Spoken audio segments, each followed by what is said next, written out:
ولو أن لكل نفس ظلمت ما في الأرض لافتدت به وأسروا الندامة لما رأوا العذاب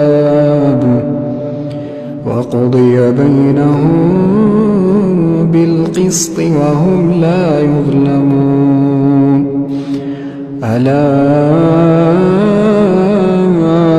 إن لله ما في السماوات والأرض ألا إن وعد الله حق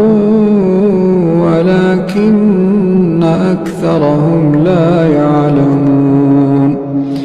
هو يحيي ويميت وإليه ترجعون